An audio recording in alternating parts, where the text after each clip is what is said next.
Exode au chapitre 12. L'Éternel dit à Moïse et à Aaron dans le pays d'Égypte, « Ce mois-ci sera pour vous le premier des mois, il sera pour vous le premier des mois de l'année. Parlez à toute l'assemblée d'Israël et dites, le 10e jour de ce mois, on prendra un agneau pour chaque famille, un agneau pour chaque maison. Si la maison est trop peu nombreuse pour un agneau, on le prendra avec son proche voisin, son plus proche voisin. Selon le nombre des personnes, vous compterez pour cet agneau d'après ce que chacun peut manger. » Merci Seigneur, car c'était l'inauguration de la Pâque, Seigneur mon Dieu. Amen. Ce sera un agneau sans défaut mâle, âgé d'1 an. Vous pourrez prendre un agneau ou un chevreau. Vous le garderez jusqu'au 14e jour de ce mois, et toute l'assemblée d'Israël l'immolera entre les 2 soirs. On prendra de son sang et on en mettra sur les 2 poteaux et sur le linteau de la porte des maisons où on le mangera. Cette même nuit, on en mangera la chair rôtie au feu, on la mangera avec des pains sans levain et des herbes amères. Vous ne le mangerez point à demi-cuit et bouilli dans l'eau, mais il sera rôti au feu avec la tête, les jambes et l'intérieur. Vous n'en laisserez rien jusqu'au matin, et s'il en reste quelque chose le matin, vous le brûlerez au feu. Quand vous le mangerez, vous aurez vos reins sains, vos souliers aux pieds et votre bâton à la main, et vous le mangerez à la hâte. C'est la Pâque de l'Éternel. Cette nuit-là, je passerai dans le pays d'Égypte, je frapperai tous les premiers-nés du pays d'Égypte, depuis les hommes jusqu'aux animaux, et j'exercerai des jugements contre tous les dieux de l'Égypte. Je suis l'Éternel, le sang vous servira de signe sur les maisons où vous serez. Je verrai le sang et je passerai par-dessus vous, et il n'y aura point de plaie qui vous détruise.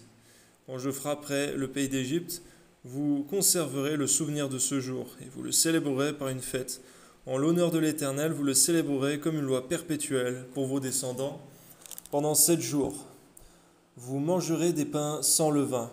Dès le premier jour, il n'y aura plus de levain dans vos maisons, car toute personne qui mangera du pain levé du premier jour au 7e jour sera retranchée d'Israël. Le premier jour, vous aurez une sainte convocation, et le 7e jour, vous aurez une sainte convocation. On ne fera aucun travail ces jours-là. Vous pourrez seulement préparer la nourriture de chaque personne. Vous observerez la fête des pains sans levain, car c'est en ce jour même que j'aurai fait sortir vos armées du pays d'Égypte.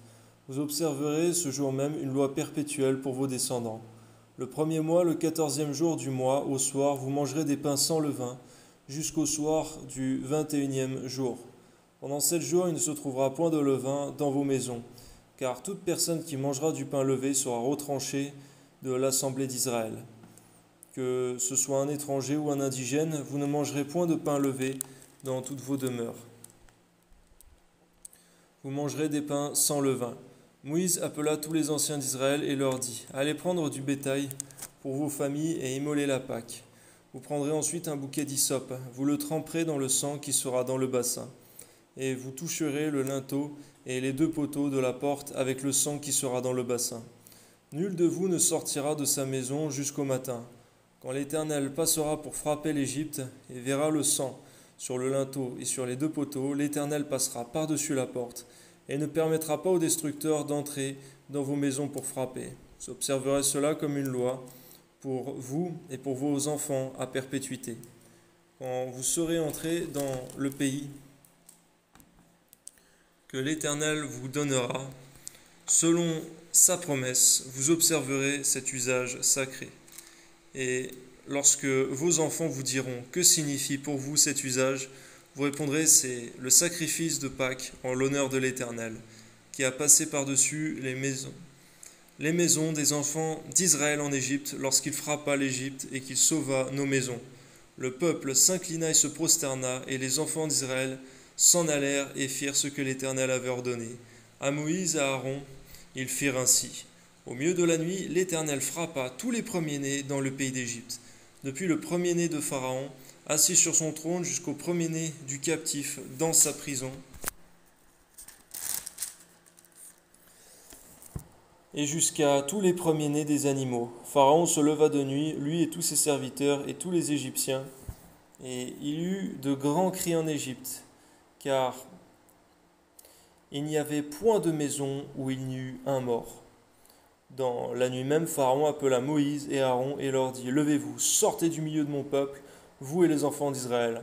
Allez servir l'Éternel comme vous l'avez dit. Prenez vos brebis et vos bœufs comme vous l'avez dit. Allez et bénissez-moi. Les Égyptiens pressaient le peuple et avaient hâte de leur envoyer du pays, car ils disaient: Nous périrons tous.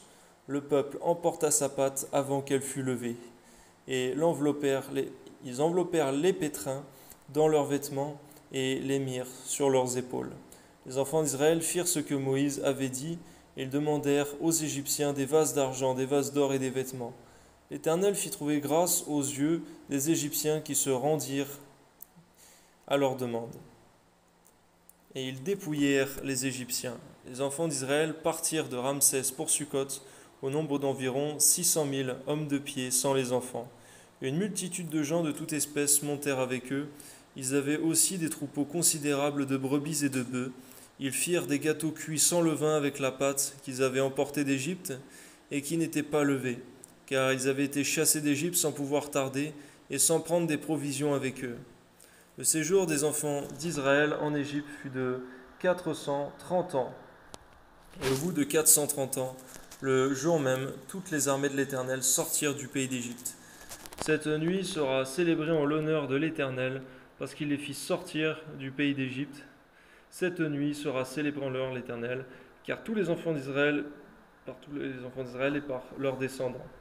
L'Éternel dit à Moïse et à Aaron: Voici une ordonnance au sujet de la Pâque. Aucun étranger n'en mangera, tu circonciras tous esclaves acquis à prix d'argent, alors il en mangera.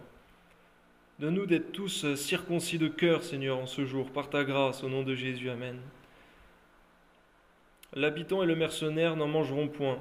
On ne la mangera que dans la maison. Vous n'emporterez point de chair hors de la maison, et vous ne briserez aucun os. Toute l'assemblée d'Israël fera la Pâque. Si un étranger en séjour chez toi veut faire la Pâque de l'Éternel, tout mâle de la maison devra être circoncis. Alors il s'approchera pour la faire, et il sera comme l'indigène, mais aucun incirconcis n'en mangera. La même loi existera pour l'indigène comme pour l'étranger au séjour au milieu de vous. Tous les enfants d'Israël firent ce que l'Éternel avait ordonné à Moïse et à Aaron. Ils firent ainsi, et ce même jour, l'Éternel fit sortir du pays d'Égypte les enfants d'Israël selon leurs armées. Amen.